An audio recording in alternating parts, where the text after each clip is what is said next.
Good afternoon. We have some very mild weather across Central Europe at the moment, certainly milder than we'd expect at this time of year. And it's because we've a run of mild southwesterly winds.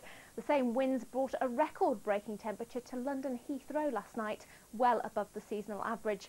But there are signs of a change, certainly towards the end of the week. The blues indicate a return to frost, even in southern and central parts by Friday night. And that's because we temporarily lose our mild southwesterly winds and pick up a northwesterly, then eventually a northerly wind by the end of the week. But it does look like it'll be a brief cold snap, because by the end of the weekend, well, in come the mild southerly winds once again. And they're certainly winning the day at the moment.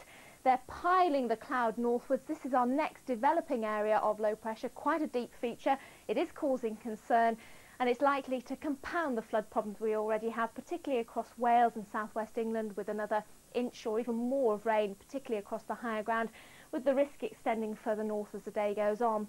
Now, already that rain is taking shape on the radar picture. The yellows and the reds indicate the heavier bursts already into parts of Northern Ireland and Wales now. So there is a severe weather warning out across Wales and southwest England, and the wind combined with that rain giving us some hazardous driving conditions. In fact, in these areas we may have high tides as well, just to add to the problem this evening.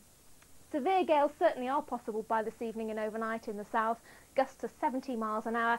But then we see that subtle change to a northwesterly tomorrow, the strongest winds by then across northwestern parts of Scotland.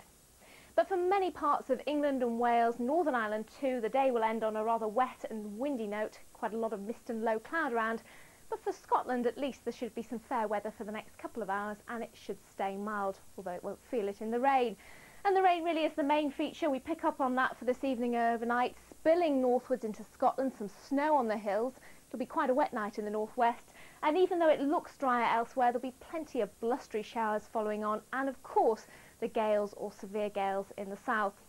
Then for Wednesday, well, it's sunshine and showers, so at least it won't be the persistent rain of the course of today. We should see some drier, brighter spells in between those showers, though it looks pretty wet and miserable for northern Scotland. Still some snow on the hills and a cooler day all in all, and then by Thursday we see that northerly setting.